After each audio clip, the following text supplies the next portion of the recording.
Selamat pagi. Jumpa lagi pada minggu ni untuk subjek pendidikan moral kita. Jadi kamu boleh tengok, boleh rujuk buku teks muka surat 130, unit yang terakhir, unit 14, bertoleransi membawa kesejahteraan. Okey ya.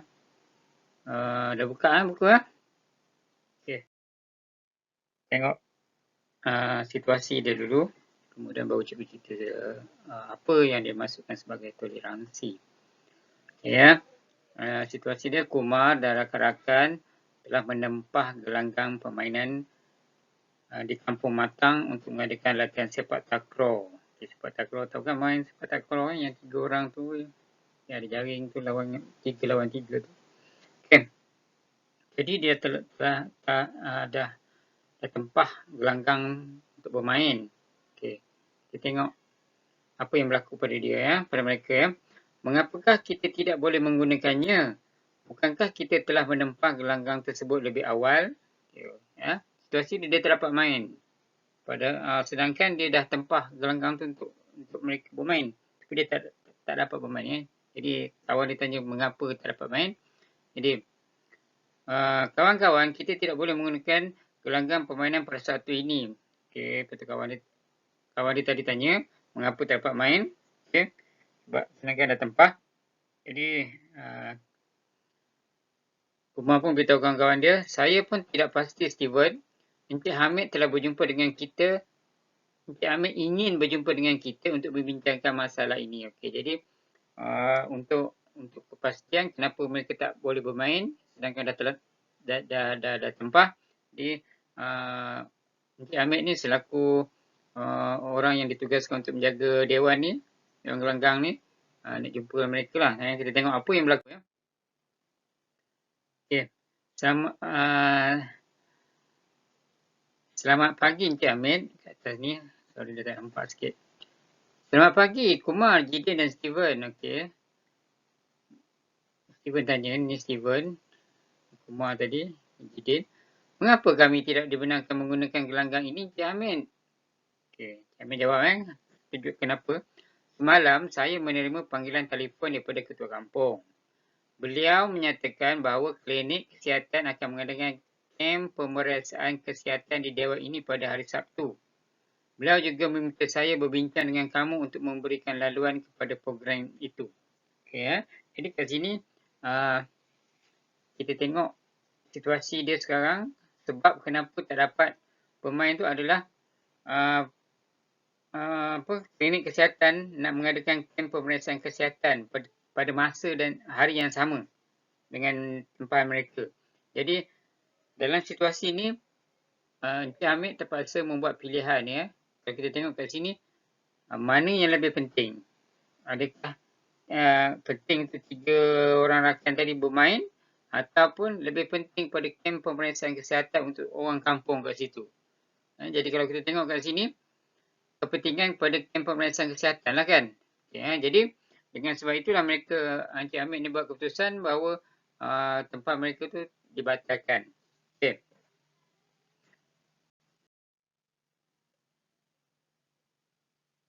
Okey Steven tanya lagi. Kami telah membuat tempahan lebih awal Encik Hamid. Lagipun kami perlu membuat persediaan untuk perlawanan tidak lama lagi. Okey. Steven jawab. Saya faham perasaan kamu. Program ini melibatkan seluruh masyarakat kampung. Saya berharap agar kamu betul ansur dalam hal ini. Okey, Kumar kata saya cadangkan kita tunda latihan tersebut pada minggu hadapan.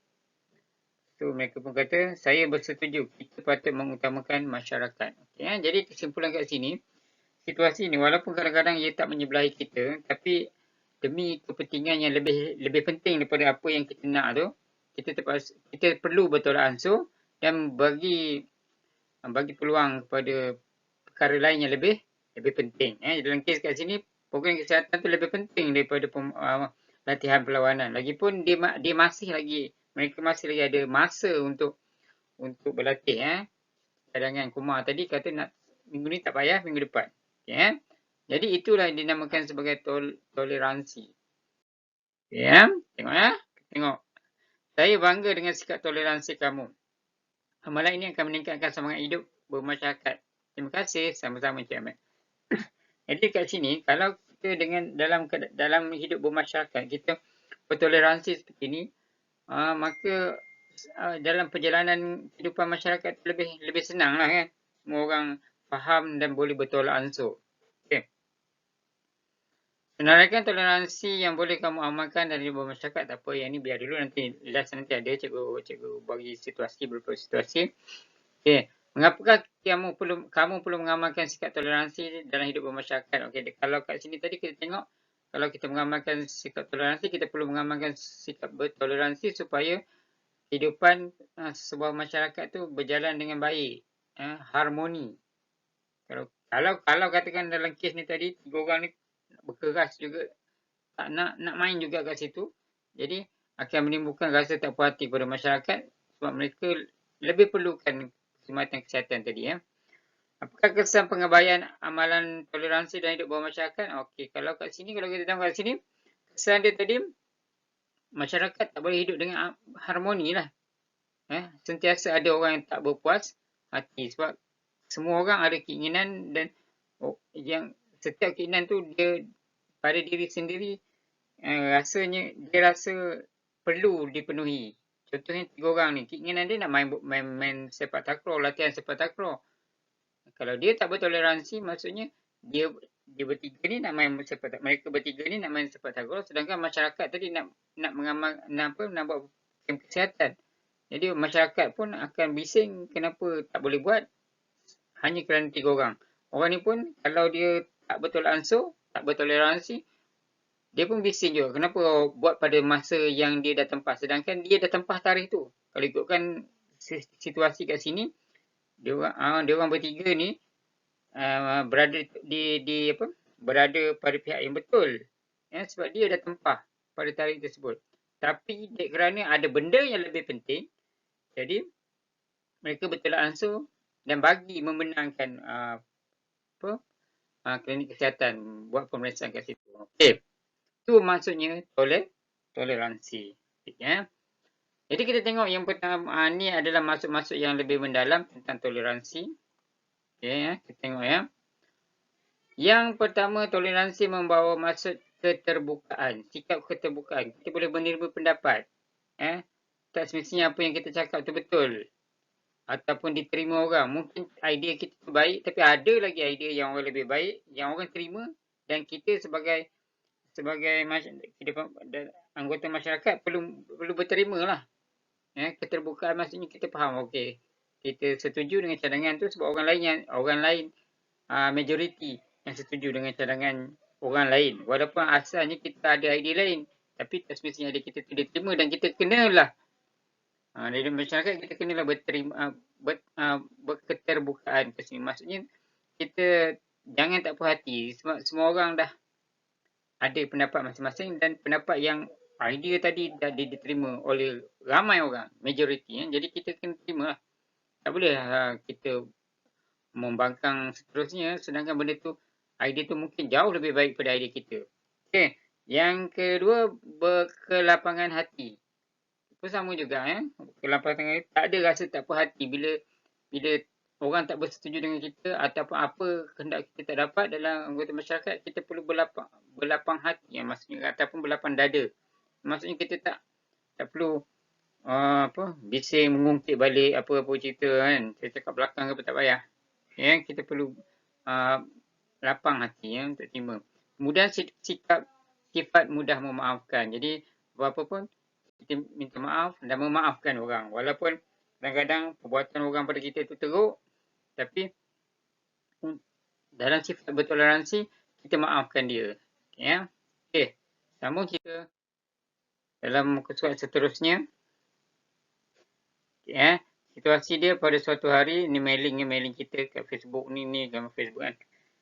Saya dan ibu menaiki transit aliran ringan LRT ke pusat bandar. Ibu menyuruh saya duduk di zon keutamaan kerana terdapat satu tempat kosong di situ. Tempat di sebelah saya diduduki oleh seorang pemuda yang umurnya dalam lingkungan 20-an.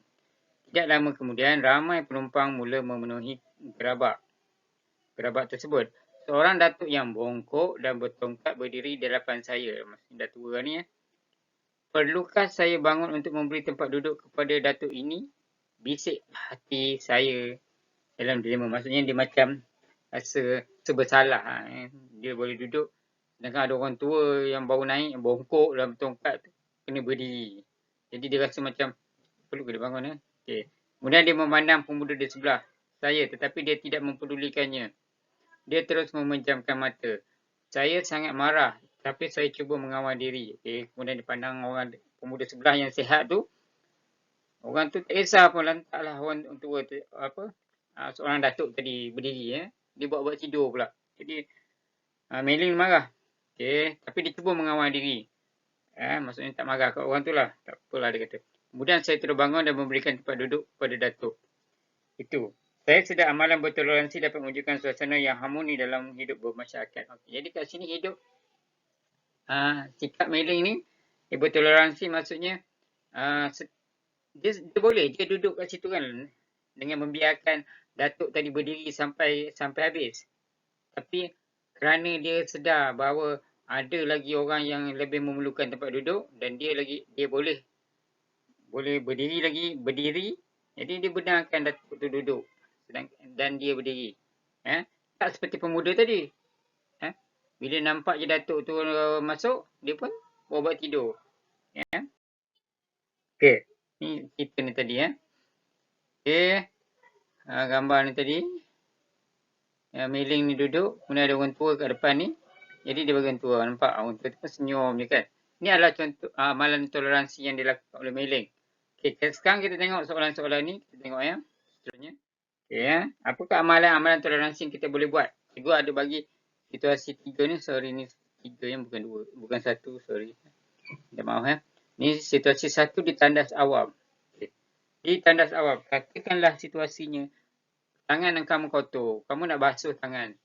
Okay, tiba-tiba kamu dah nak basuh tangan. Kamu pergi ke tandas awam ni. Tandas awam ni contohnya di stesen minyak. Okay, di stesen minyak kan tandas pintu 1 je kan. Situlah tempat basuh tangan, situlah tempat buang air semua. Tiba-tiba ada di belakang kamu tu, tiba-tiba ada budak yang memang dah tak tahan nak buang air. Padahal kamu yang sampai dulu. Jadi kalau sikap toleransi kat situ, dekat sini adalah kita bagi budak tu dulu. Sebab dia budak tu lebih memerlukan tandas kan. Sebab kita tangan kotor nak basuh je, jadi kita boleh tunggu. Tapi budak tu dah tak tahan nak buang air. Jadi kita bagi dia walaupun kita sampai dulu. Itu toleransi namanya. Okey, situasi yang kedua, toleransi yang kedua. Kantin sekolah. Okey, situasinya kamu pergi rehat, beratur. Okey, tiba-tiba ada pelajar lain, mungkin yang darjah 1 ke, pelajar darjah 1 yang lambat datang sampai ke kantin, berada di belakang kamu dan dia kelihatan sangat lapar. Jadi, sikap toleransi kita bagi dia dulu walaupun kita berada di baris hadapan. Okey, itu contoh toleransi. Jadi ni cerita ni cikgu batangkanlah sebab dia sama tadi. Maaf Okey. Jadi kalau kat sini kita tengok banyak situasi dalam kehidupan masyarakat yang boleh kita amalkan sikap toleransi. Jadi kalau kamu tengok situasi tadi, kamu boleh bayangkan apa yang kamu rasa kalau kamu yang berada di tempat tersebut. Kamu yang baik, yang bagi toleransi. Contoh macam kamu, kalau Mei Ling tu adalah kamu tadi, bagi tempat duduk pada orang tu, apa yang kita rasa kalau kita buat baik? Kita rasa gembira kan dalam hati kita. Kita rasa seronok. Sebab benda tu benda baik. Dalam keadaan dunia zaman sekarang ni, payah sangat kita nak jumpa orang baik. Tapi kalau di Malaysia ni, masih lagi ramai lagi orang baik yang boleh kita tengok dan jadikan contoh. Contohnya dalam situasi pandemik, ramai keluarga yang tak dapat hilang pekerjaan, tak ada makanan. Tapi masih ramai lagi orang yang ada kesenangan membantu orang yang susah. Jadi toleransi sebenarnya dia boleh je tak bantu kan. Tapi oleh kerana rasa kebertanggungjawapannya dalam kehidupan masyarakat, dia bantu. Ya. Jadi kita sebagai anggota masyarakat kita kena kenang benda tu supaya andai kata suatu masa nanti kita ada peluang untuk bantu orang lain untuk bersikap bertoleransi ni, kita kena amalkan. Okay, jadi cikgu harap untuk pelajaran yang ni memberi kesedaran kepada kamu betapa pentingnya amalan toleransi dan betapa pentingnya kamu dan kita masyarakat untuk mengamalkannya. Ya. Okey. Jumpa lagi ya untuk kerja. Nanti guru kamu akan beritahu lah. Okey ya. Okey, jumpa lagi minggu depan. Terima kasih. Bye-bye.